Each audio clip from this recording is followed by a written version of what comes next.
Kaido is an absolute beast and is guaranteed to have that dog in him. Or should I say dragon in him? Well, actually, I guess he has a fish in him. I mean, well, okay, whatever animal he has, it's a certified dog. Anyone who's seen my previous videos about characters from One Piece who have that dog in him would have probably been able to predict that it's only a matter of time before I talk about the walking Nokia brick phone that is Kaido. And I mean, hey, this is a great video as well because it's the most topical episode yet.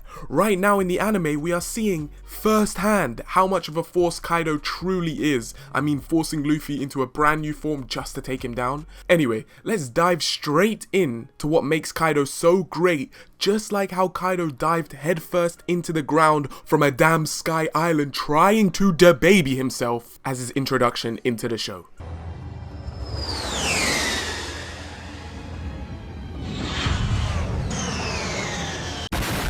And when this happened, every anime watcher on the entire planet Earth knows that when the narrator immediately starts glazing a character, they are guaranteed to be an absolute menace. The narrator was doing all sorts of tricks, talking about his stats like he's a professional boxer or something. I mean, they're ridiculous.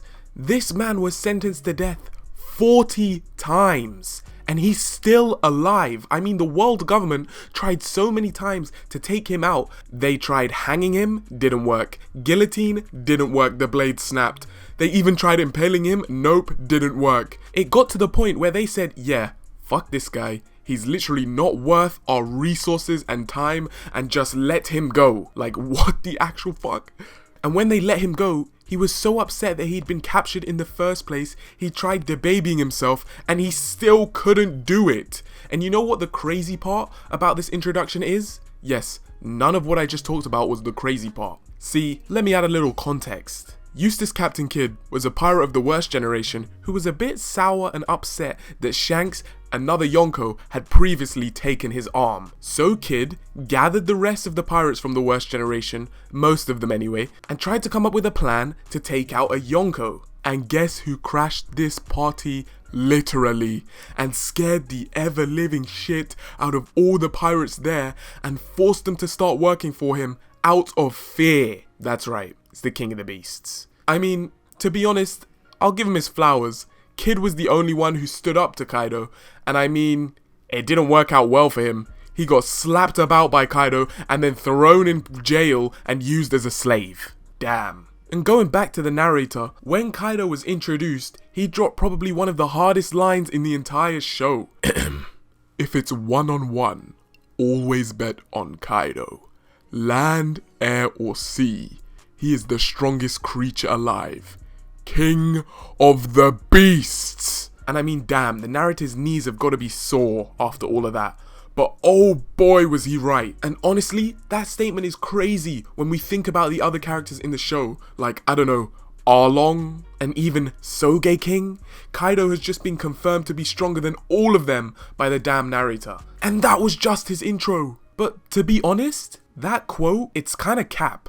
Because the quote claims if it's one-on-one, always bet on Kaido. Well, to be honest, it's more like if it's one on literally everyone like 4 times over, then still bet on Kaido. This man in the Wano arc quite literally fought every single person he could as many times as possible. Seriously, let me list them just a bit to prove it. I mean, he fought all of the scabbards, including Kinemon. Then he fights Luffy. Then he gets attacked by Zoro and Killer. Kid and Law get in on the action. Then he fights his own daughter / son, kind of confusing, Yamato. Luffy comes back to fight him again. Adult Momonosuke attacks him too. He even had a small fight with Big Mom for fun.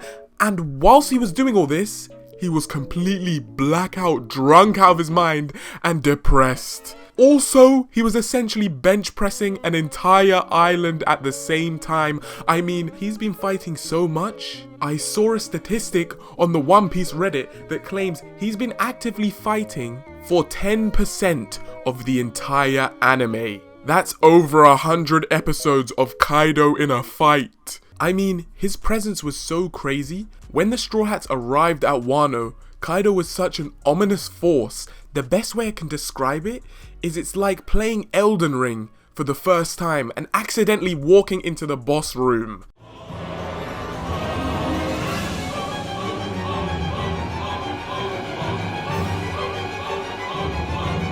he would just show up out of nowhere, drunk as hell, and almost kill everyone like that one uncle at the family gathering. I mean, let's not forget when he saw the Straw Hats together for the first time, instead of doing any talking, he just decided, you know what, I'm gonna nuke them with a borrow breath and wipe out the entire mountain they were standing on as well. He didn't even care. I mean, Luffy saw this happen and thought Kaido just wiped out his entire crew. And we all know Luffy. He dropped everything he was doing immediately to go all out and attack Kaido. Kaido took all of Luffy's attacks, even Gear 4th, and barely even noticed he was there. Then Kaido one-shot Luffy and slapped him in jail with Kid. Yep, Kid's been in there the whole time. And then Kaido went on with his day. Absolute savage. So boys, hopefully you enjoyed that video. There's so much more I could talk about Kaido, but that would just be talking about basically what's happening in the anime right now, so I don't really want to do that. However, if you enjoyed the video, like it, simple. I also stream daily on Twitch. Come check it out if you're bored. Oh, why more? And my second channel will be linked in the description. Lots of love, boys.